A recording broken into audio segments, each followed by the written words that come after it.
entertain the idea of a performance or a spontaneous kind of elaboration of my connection with John and the significance of his work for me, but in the end, I think I'll rely on the written word for this time. In a way, John, I see this as a love letter to you. John's devoted himself to unfolding a way of understanding the social world that centers human connection, not human cognition. As I thought about how I might talk with John today and not about him, I found myself trapped in a dilemma. Do I share my personal stories of my relationship with John, or do I engage in John's heady stuff? Which, of course, he would say is not heady. Once I articulated this dilemma to myself and had a wonderful conversation with Gail, I laughed and I realized that this is precisely John. The personal, relational, storied, heady, academic practice cannot be divided or separated. This is the cocktail that is John and is my relationship with John. His notions of joint action, witness thinking, dialogic practice, and spontaneous responsiveness weave together, bringing embodied action center stage in our ways of knowing. More than ephemeral intuition, John is able to show us how our embodied relations to ourselves, each other, and our environment are filled with arresting moments that, if attended to, offer us new ways of looking at social interaction and certainly new ways of engaging with each other and the world. John's ideas seem to spring from visceral and common experiences, aspects of life with which we all can resonate and have the potential to transform some of our most entrenched and isolating cultural practices. John Schotter embodies embodiment. What else can be said? John has never been satisfied identifying his work within the realm of ideas. John's lifelong project has been to bring abstract and academic ideas to life. What good do they do us if they don't change our course? Drawing on time spent in the theater, the engineering lab, and academic psychology, to name only a few of the impressionable contexts within which John has spent time, John's work is responsive to the life he lives. What I mean by this is that John's writing emerges from his movement through the world. To many, John's work is academic, scholarly, filled with complex ideas and lengthy quotes taken from philosophers and scientists that, yes, Peter Rober, he can just spout off at a moment's notice. In fact, he refers to himself as a phrase junkie. Yet these manuscripts that he's produced have all emerged from the mundane and not so mundane interactions of his day-to-day life. His scholarly work is always in response to the flux and flow of his daily engagements with others and with his environment. He has often referred to this as orientational work or orientational learning. And here I quote John. Thus, a good deal of what I will call orientational learning or orientational work is required before we can turn to deliberate, theory-driven inquiries into our everyday lives.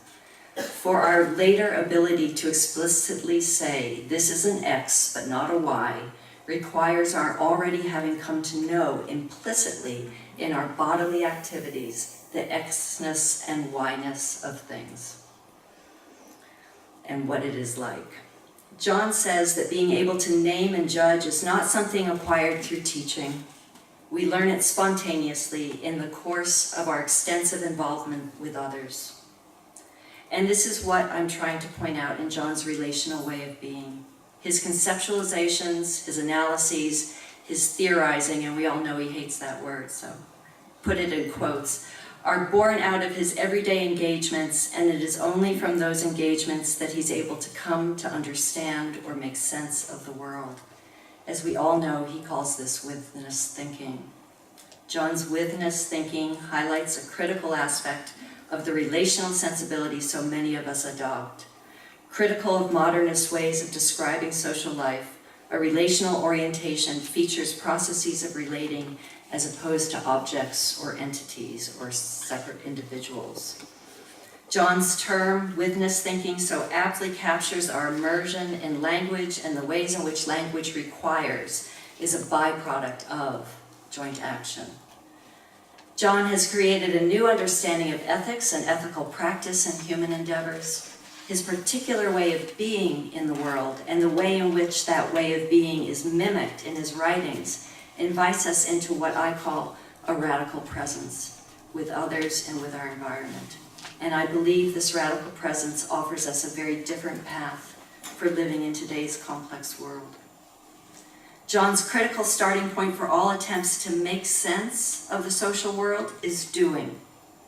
Anyone who knows John well has heard him use the example of the blind man feeling his way around with a cane. The cane being an extension of the person, allowing the blind man to be in and know his environment.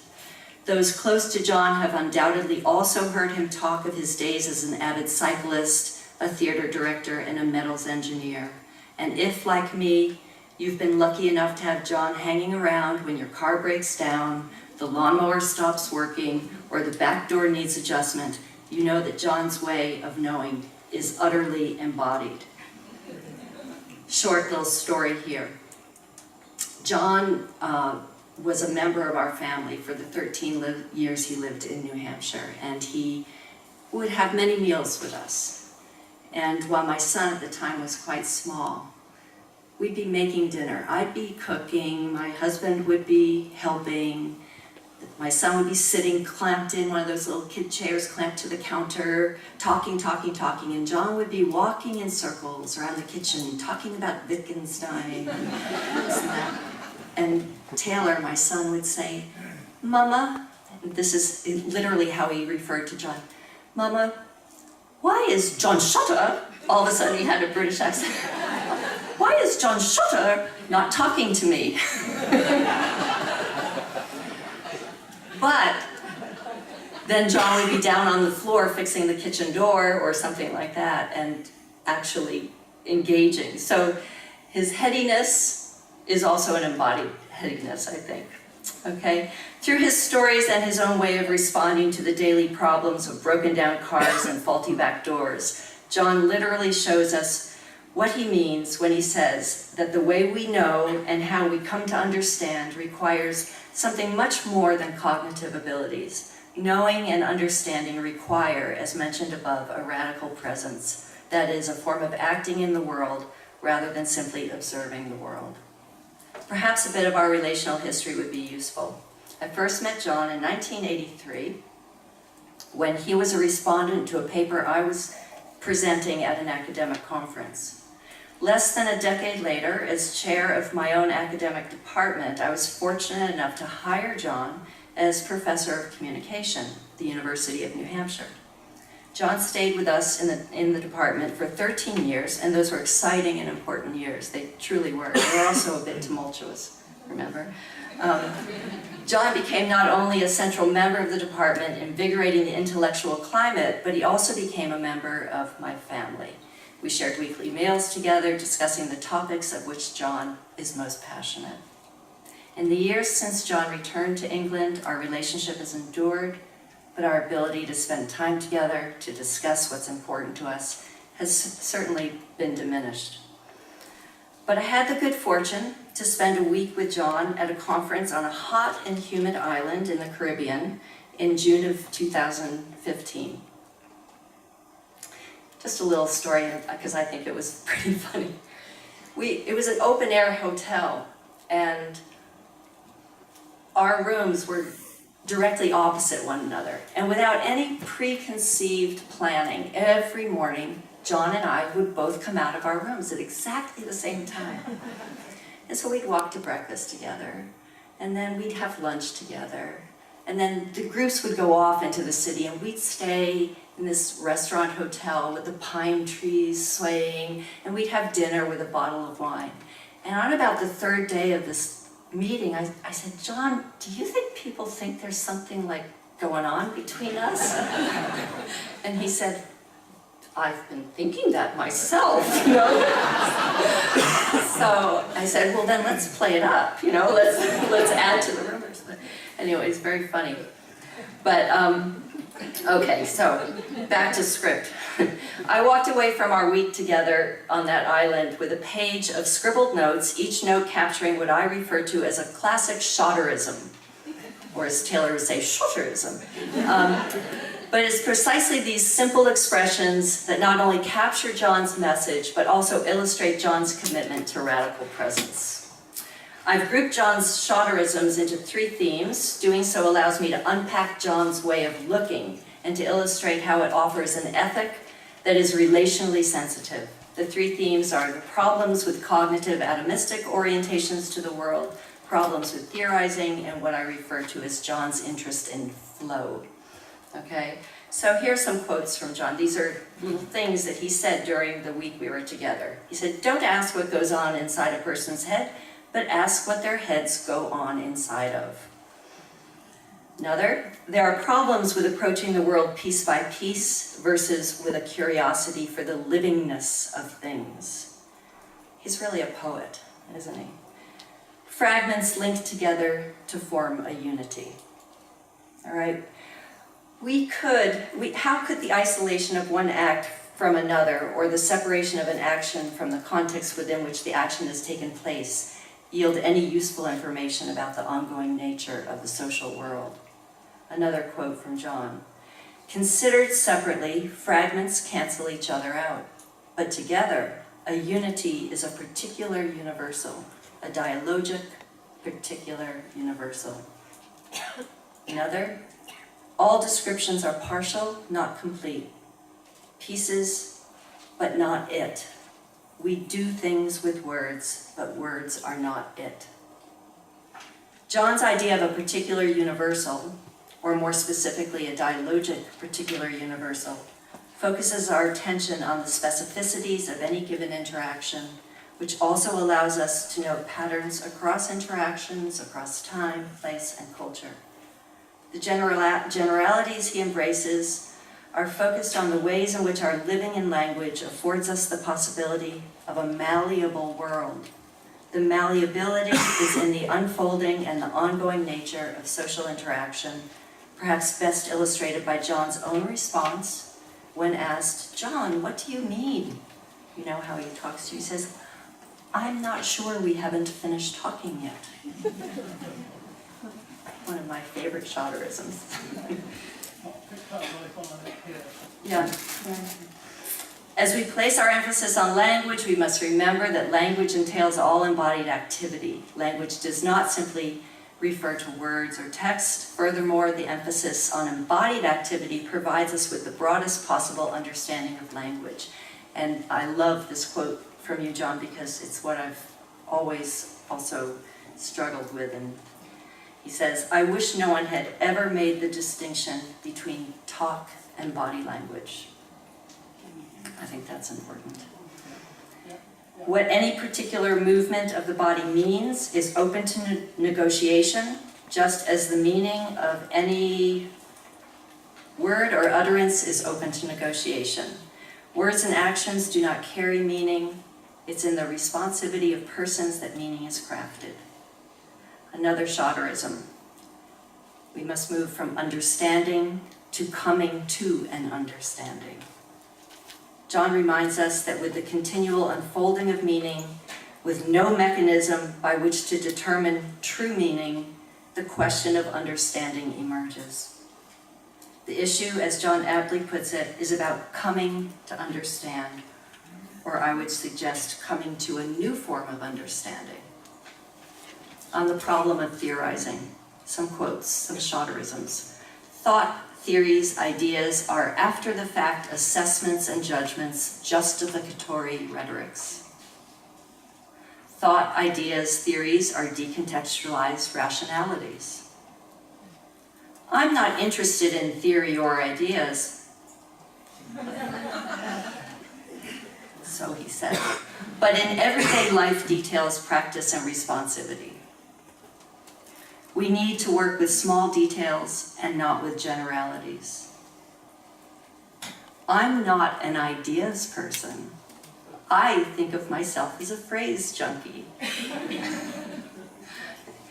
John has insisted that we do not lose sight of how abstract theorizing and conceptualizations of our worlds begin with our embodied activities. And I think that's where he gets a pass on his saying he's not a theorist or he's not into conceptual or ideas, because it always starts for John in the body, with the embodiment. And I think, John, it starts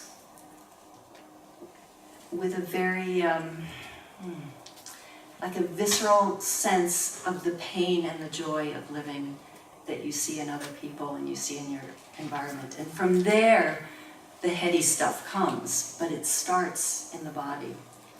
He reminds us to pay attention to the ordinariness that surrounds us, and in this advice, he embraces a relational ethic.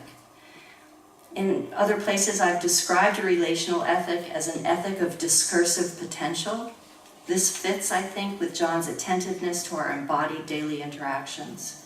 An ethic of discursive potential provides us with the reflexive capacity to question common practices and to contest their truth status. A relational ethic also embraces difference and complexity, eschewing the search for standardized practices.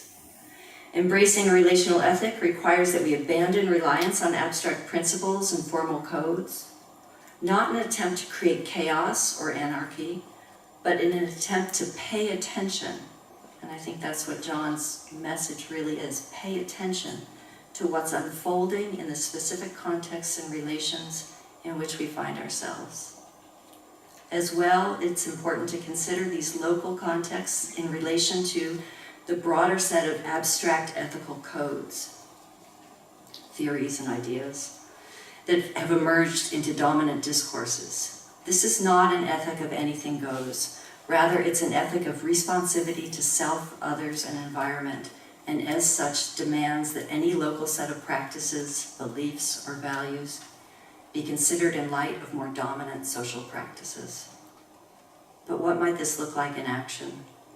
I think John would agree that the ethical standards to which we hold others and ourselves are often the right thing to do. However, might we first consider the very local, specific aspects, details, and consequences of contextualized interactions before declaring judgments and diagnoses that emanate from predetermined abstract rules. This is where John sets his focus, because he understands that these abstractions always emerge from the small details of everyday life. Abstractions can be useful, but they lose their social utility when we allow ourselves to be blindly directed by these principles. We must pay attention to the ongoing flow of responsive activities. I could give many, many examples here of our life at the university, where rules and procedures are enforced, but we don't know for what purpose. Just because they're procedures. You have to follow it, because the book says so. I have to say that the pain inflicted by these procedures, because that's the way it is, viscerally hurt John. I've seen it in institutional contexts. His concern was always how to make such sense of such universal proclamations. A word on the Schotter flow, a Schotterism. Not words, but wordings, and I've heard Gail sing that a lot in my time since I've been here. Not words, but wordings. We give a wording to our doings. I'm interested in dynamic stabilities like ocean patterns. Love that notion of dynamic stabilities. We are immersed in flows of activity. They affect us more than we affect them. When our actions are guided by the abstractions of dominant discourses that dictate what is good or bad, right or wrong, we succumb to the monotony of unquestioned and unreflective actions and routines. Ask a 19-year-old why he or she is studying at university, and you're likely to find the answer, because that's what you do after high school. What John repeatedly points out is the damage done when we give up a radical presence and attentiveness to the process of relating itself, and instead enter into an unquestioned and unreflective mode of being. The damage takes the form of humiliation, isolation, degradation, oppression. The list is unfortunately endless. Putting a fix on the world, on the way the world should be, by turning everyday activities into abstract principles, inevitably generates division, and it is this sort of divisiveness that John opposes. However, let me be clear, John celebrates difference and diversity. He critiques degradation spawned through securing meaning, knowledge, beliefs, once and for all. John's commitment really is to the underdog, to the horrendous atrocities that we inflict on one another in our day-to-day life, to the inequities in life. I see that as what really moves you, John, where you gain all your inspiration. And you feel it. It's a feeling, it's a doing. Instead of naming the world and adhering to that naming, John offers us a metaphor of a tennis player, maybe you've heard this, as being poised to accept whatever shot is lobbed over the net, just waiting there like this in a balanced way. Picture that tennis player, feet lightly dancing back and forth, front and back, crouched, ready to move in whichever direction is required. The poise of the tennis player is a beautiful image to hold as we think about adopting a radical presence with others. Such poise, such radical presence, ignites our curiosity about difference as opposed to judgment, as opposed to inviting judgment. It invites us into a reflective stance where we can examine not only what is going on around us, but examine our own actions and thoughts as well. Being poised in the social world positions us as unknowing, open to the unexpected, and able to be arrested by the mundane. This is the flow. Let me return to my relationship with John. As colleagues at the university, we shared many discussions about academic life. One thing we had complete agreement on was the harshness and often violence of academia. I'm sure other professional contexts have their own versions of professional denigration, but in the academic world, the threat of constantly not measuring up is guaranteed through the tenure and promotion process in the US and the promotional process in other countries. Add to that the leveled hierarchy of positions: adjunct faculty, instructor, lecturer, senior lecturer, assistant professor, associate professor, full professor. With so much attention to one's title and number of publications, there's little room for the raison d'etre of academia, creating and sharing knowledge. Instead, attention to status breeds competition. Competition breeds isolation. Isolation breeds contempt. As John and I shared stories and participated together in episodes of academic cruelty and competition, the relational ethic of John's radical presence often appeared to be nothing more than a fantasy. How could an entire culture of academia transform the taken-for-granted way of operating? Would it ever be possible to challenge the hierarchical model by which academic life is structured and create a culture and a form of education that's attuned to a relational understanding of the social world? What might today's share economy, where trust is established by virtue of crowdsourcing, look like in an academic setting? I'll admit that as chair of our department, I embarked on an attempt to transform the local culture of our small group. This often felt like a Sisyphean nightmare, since any small success was immediately met with a list of growing challenges. For example, creating opportunities to celebrate publications, grants, awards, helped to create a more social and supportive atmosphere among colleagues. Unfortunately, it also heightened collegial competition. However, change is slow and organic, and John and I both had our discipline and our professional work on our side. The wisest weapon in the struggle to introduce new, relationally sensitive forms of practice into the academy was the curriculum. How lucky to have a seminar room filled of young men and women to whom we could introduce social construction and what John would call witness thinking. By focusing social change at the level of teaching, we are able to illustrate precisely what John advocates: a withness as opposed to an aboutness way of being in the world. Instead of having students learn about communication processes or characteristics, we could invite students to look at rather than through communication, to use Barnett Pierce's words. There's an important lesson here that is pertinent, of course, to education, but also to the topic of ethics. Our modernist culture is premised on procuring the truth. Once discovered, that truth is to be disseminated largely for purposes of progressing through life. The more knowledge we have, the more effectively we can live in the social world. This approach positions us in what John would call an aboutness position. We attempt to learn about the world so that we can live in it in more appropriate ways. But what is this world about which we learn, and what are we to be considered, and what are to be considered more appropriate ways to live? The answer to these questions varies by community, culture, and historical context. The alternative illustrated in the small example above is to do, or what John would call engaged in orientational work. As we talk about the world, we distance ourselves from it. Yet it is in our immersion in the world with others we come to know the world and ourselves. The question John has posed for his entire career is how we might invite researchers, scientists, managers, educators, doctors, therapists, all professionals, all ordinary people, to see that their activities, their doings, are where our knowledge is born. If we attend to the dynamics of the interactive moment, the flow, as John would call it, we arrive where we started and know for the first time, to quote Eliot. Each engagement brings the possibility of new forms of understanding, new meaning, and new knowledge.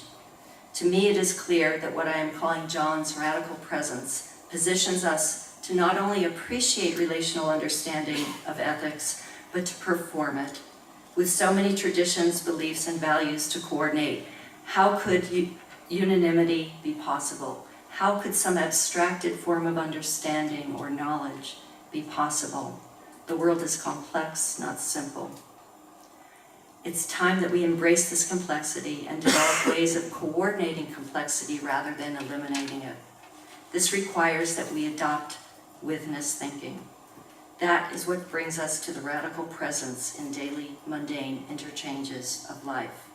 After all, wouldn't it be more generative to replace the impulse to resort to the ethics provided by dominant discourses with the impulse to be curious about differences? Let's not define coordination of difference as agreement. Let's define it as understanding, where understanding does not mean evaluation or judgment. It simply means generating curiosity about difference. Our respectful attempts to understand might foster new forms of coordinated activity, and this coordination might be focused on tolerance of difference, a radical presence, as John would argue. Thank you, John.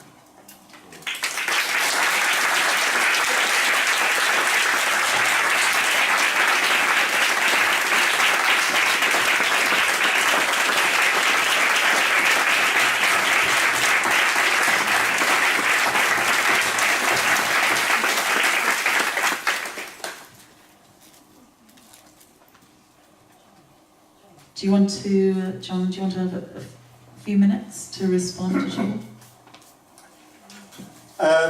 Yes, I wish I could stand up and see you all. Yes, Gail suggests that I have a few minutes every so often. And with these few minutes, first I will just offer a number of responses to Sheila. And then I will do a little performance to do with the title of my book. About a little, oh, I use that word about.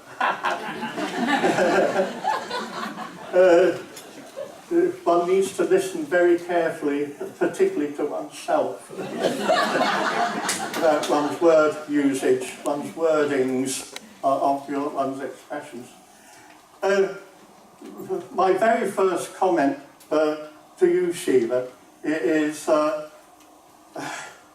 in one sense, of course you respond to all of those phrases of mine because you yourself are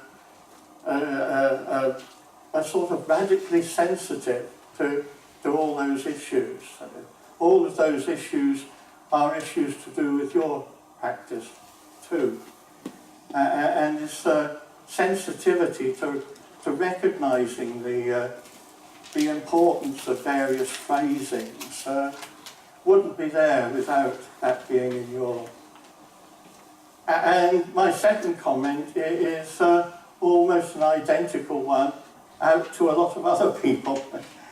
All of those phrases of mine are stolen from other people, almost all of them. They're not mine. As Peter Rober said, in reading all the stuff that I have, I pick out little bits which really grab me. A few years ago, I formulated a distinction which I thought was really important. People in their research, they get transcripts and they analyse the patterns of words in the transcripts. And I said to myself, I'm not interested in patterns of already spoken words. I'm interested in what happens in the actual speaking of words. Words in their speaking, not patterns of already. And then lo and behold, quite literally, a few weeks later, I found exactly that sentence in Merleau-Ponty. In Merleau-Ponty's Phenomenology of Perception. And you know, this is again connected with what I said about Sheila. My sensitivity to that issue enabled me to discover that sentence in Merleau-Ponty. I've been reading Merleau-Ponty for years and never noticed that sentence, but then I noticed it. A fourth thing I'd like to add, because it relates to that words in their speaking. Of course, people who know me know of my terrible textual friend. Ken and Mary Gergen said to me once, "Oh, you quote a lot of other people all the time. Why don't you phrase it in your own words?" And I said, well, it's hard enough phrasing this stuff in the first place.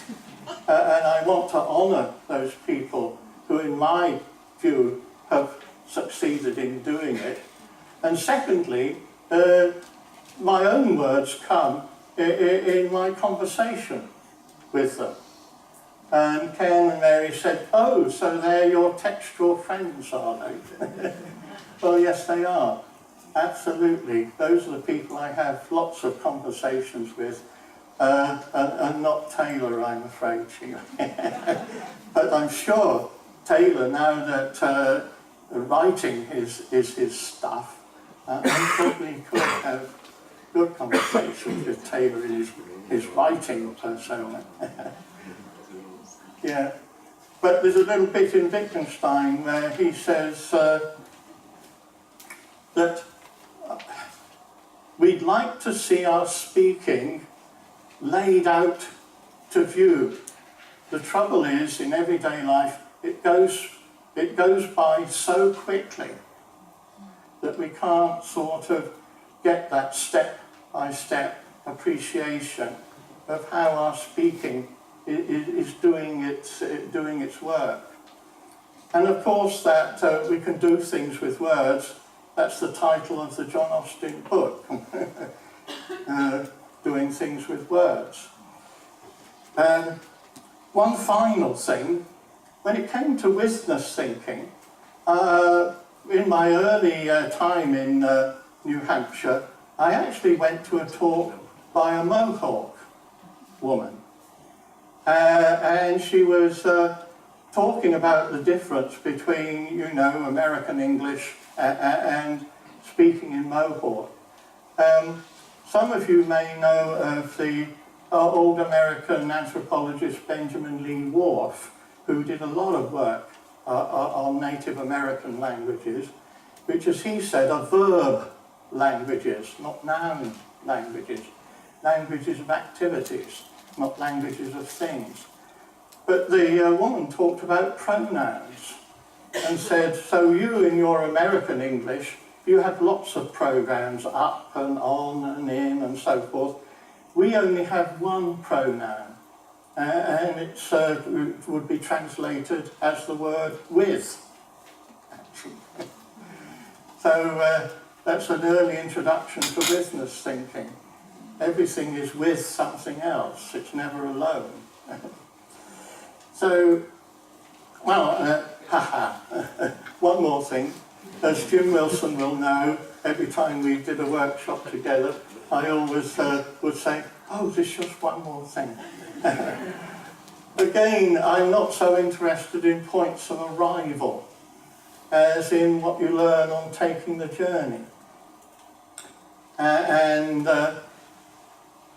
I know there's a sentence in the book I have just written which says something like, I hope you are not worried that there are very few conclusions in this book.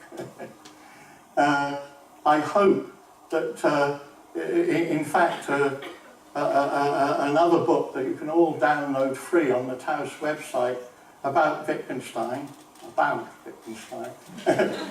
the subtitle is And His Philosophy of Beginnings and Beginnings and Beginnings. I say I'm not so interested in how what I've written is the book might give you some conclusions that you can work from in your own research, but might give you some beginnings for doing your own research. Okay, those were comments that were just sparked off by your talk, Sheila. Quite a lot I already talked longer than I intended, but that's always the case. Always the case. Sorry. I thought I occasionally write. What are you doing, Jim? Oh, I'm jiggling about. My wheelchair is very good for me being able to exercise my legs. Well, I've only had it a few days, but my legs have already got quite a bit stronger. I'm jiggling about.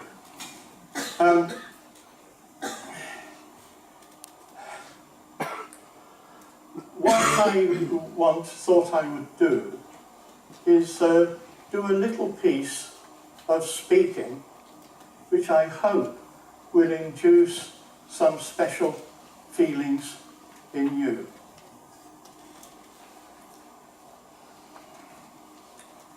So it goes like this.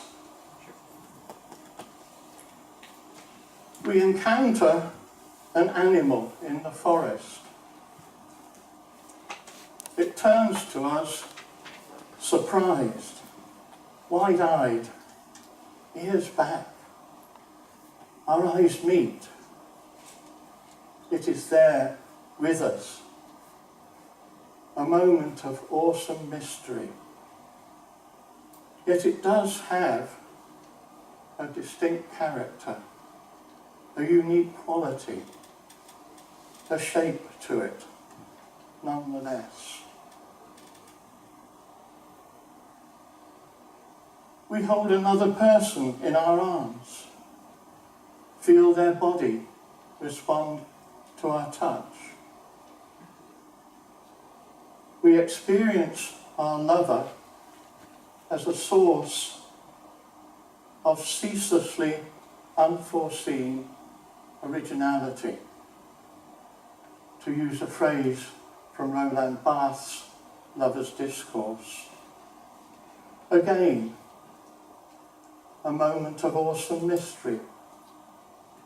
Who are we in such a moment?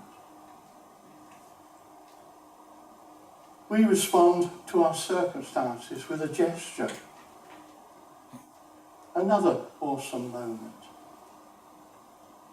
Perhaps the beginning of dance. We respond to our circumstances with a sound. It is the mysterious beginning, perhaps, of music. But where are we in such a kind of space? A musical space. We respond with a mark on some material before us, the beginning of painting. These are powerful and extraordinary events, each one with its own distinctive quality. They occur in those moments when we act spontaneously, responsively, as living beings to what is around us. Experiences of these have been with us from the beginning of time. And since the beginning of time, sensing their shape, sensing their powerful and distinctive character, we've tried to articulate their nature, to express their meaning for us. Indeed, we now even dream of explaining them scientifically.